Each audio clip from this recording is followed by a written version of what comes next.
It is with great regret that I am compelled to raise this matter. I have sought to do so in this forum and in this manner for the last 3 weeks. I am now glad that I have the opportunity to elicit answers from you, Minister. I would have thought that Minister Quinn might make himself available, but that being the case, I would expect that your answer is based on consultation with him. I hope that your answers might address the disappointment, the frustration, and indeed the despair that is evident amongst the staff, pupils, the parents and the extended community of Edenderry in relation to Scoil Bhríde and Gael Scoil Edenderry. And such emotions result from the recent contact made by the Department to the two principals concerned, where they were asked by the Department to, quote, apply for increased temporary accommodation to meet their enrolment needs in September 2013. As such requests are normally sought and made in January of the preceding year, at the latest. But even more alarming, and more galling and more importantly, these schools had been included in the Rapid Delivery Programme in December 2011. They had followed applications highlighting the demand in the first instance for their setting up, meeting the demand and the population growth in Edenderry. Subsequently, Scoil Bhríde firstly was established in 2007 and located in temporary accommodation on the grounds of Edenderry GAA Club. Their pupil numbers have grown year on year to the present total of 333 students, with 70 new pupils enrolled for September 2013. In addition to mainstream school, they have 4 autistic spectrum disorder special classes, and the new school designed was to accommodate 2 more ASD classes with waiting lists already in place for same. Gael Scoil Edenderry was founded in 2008 and operating an old factory which is both dangerous and unhealthy. Many classrooms have no windows and they have no yard, and the space available cannot be partitioned anymore. And they struggle on a daily basis to keep the school open. Now, the beauty of these projects was and is that they are to be built on the one site, a site purchased by the state, a site then appropriately zoned by Offaly County Council, a site to be serviced by a new link road agreed in conjunction with the locality and the local authority. The schools were subsequently designed by the relevant section in the department. School accommodations were agreed, planning was sought, planning was granted, tenders were sought, tenders agreed, contracts and schedules were agreed by the OPW in conjunction and in cooperation with the schools and their boards of management. But then the bombshell, as I mentioned before. The Rapid Delivery Programme, as you know, was developed in 2007. It was an innovative response to the need to deliver schools quickly and in areas of population growth and where existing provisions could not meet the demand. And I want to quote last September. Minister Quinn celebrated a number of projects in a press release under this scheme. The 2012 programme had, for example, involved 4 new Dublin schools in Mulhuddard, in Balbriggan, Swords and Lucan, and 2 new extensions in Swords and Portarlington. They delivered 1,700 additional places with pupils benefiting from modern, efficient buildings and improved learning environments. And I've seen this firsthand in Tullamore, where an Educate Together facility was built in this form.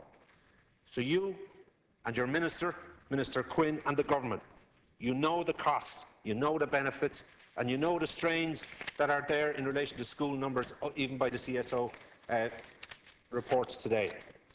And Minister Quinn stated at that time, last September, that rapid delivery programmes provide fantastic modern school accommodation. And if that be the case, why is it that he as Minister and you as part of that government, considering the commitments, considering the ongoing costs of temporary accommodation in these facilities, considering the ongoing costs of rent, considering the conditions in which staff and students are trying to carry out their daily duties in school, and considering the bona fides and the reciprocal efforts by the school management, why then has Minister Quinn and your government turned their back on these people, on these schools? And I am asking now for a resolution to this situation to be resolved forthwith, for you to turn around again and re-engage with the commitment that was given in this regard for September 2013. If even at this stage, where the contracts that have been agreed and the tenders that have been agreed were put in place, we could have that facility by October and November.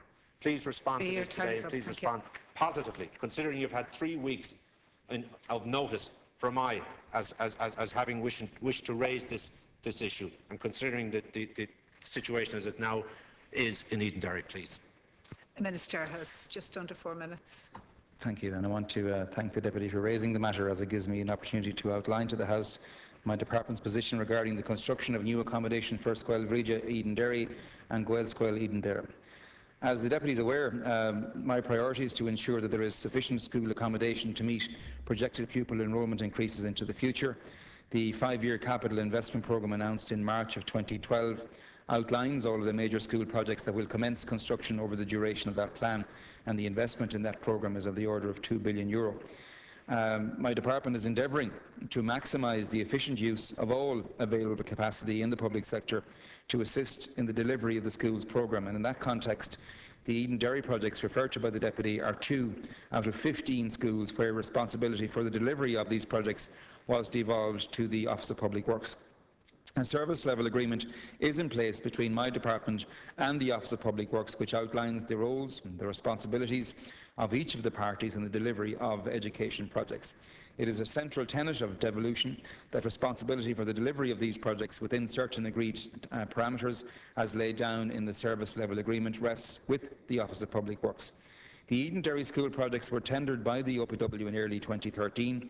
The OPW have recently forwarded a tender report for these 2 school projects to my department, together with 2 other schools. My department, in consultation with the OPW, is currently considering these documents. These projects are categorised on the 5-year capital programme as projects due to go to construction in 2013.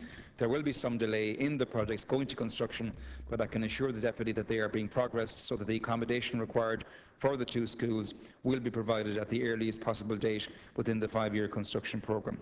I also want to assure the Deputy that my department is in contact with the schools concerned to ensure that there is sufficient accommodation for September 2013.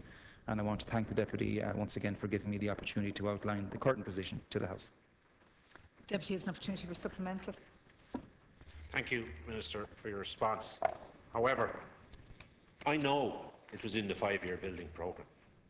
The students know, the staff know, the community know. That's why the Council designated the site. That's why planning permission was sought. That's why planning permission was agreed, and that's why the local authority made a commitment in relation to a contract to provide the link road. Don't tell me what I don't know already. I know they were 2 of the 15 approved. I know there was a service level agreement between your department and the OPW. I know the OPW agreed a tender document and sent it to your department. But what I don't know, and what I can't understand, and what you have to explain to me, is why now all of a sudden are you telling me it'll be built within the 5-year programme? That's far removed from the commitments you, your party, your government and your minister made to the people of that town when they said it would be up and running in September. That's far removed from the commitments the principals made to the staff and to the communities and to the parents when they said, I will have enrolment prospects come September. What about those ASD classes? What about those people who have enrolled to have their children in those facilities?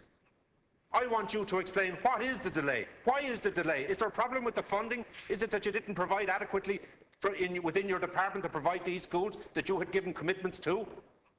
I want straight answers. I don't want this thing, it'll be built within the 5-year programme. I knew that, and everybody knew that. But you were very glad to announce that they'd be built by 2013 in September, and you asked those people with responsibilities, whether it be the Board of Management, whether it be the principal of the schools, whether it be the local authorities and the communities, to live up to your expectations. They have done that. Now you live up to theirs. You take the responsibility you've been given by the Taoiseach and everybody else in this Dáil, and live up to the commitments that you make. You've made enough U-turns, God knows, in the last 2 years. Now please tell me, what is the delay? And be honest with me. If I know the delay, if you know the delay, let's deal with it. Let's put the facility in place this year, not within the next 4 years. Thanks, Deputy. The Minister to respond. It's 2 minutes. As the Deputy is aware, and as the Deputy has pointed out, the OPW are entered into a service level agreement with my department to deliver these and a number of other schools nationally. And the reason the expertise and the capacity within the OPW for the delivery of buildings of this kind was exercised and was used was because we wanted to ensure that all of the schools outlined in the 5-year capital programme would be delivered within that 5-year time frame. And Minister Quinn and the officials in the building unit in Tullamore were very innovative in bringing in the expertise and the knowledge and the capacity to deliver from the OPW to assist in this very ambitious 5-year building programme. The issue at this point in time in Edenderry is that the OPW has submitted the outcome of that tender process to my department. It has been actively considered by my department at this point in time, and it is untrue, as the Deputy referred to in his past contribution, that the department has turned its back on this community. It most certainly hasn't. The department is actively engaging with the OPW, and it is more than confident that the schools will be delivered to this community, and acknowledge that the community badly needs to have this investment made in it. The delivery of the schools will happen, not within the original time frame envisaged, but certainly as soon as is physically possible.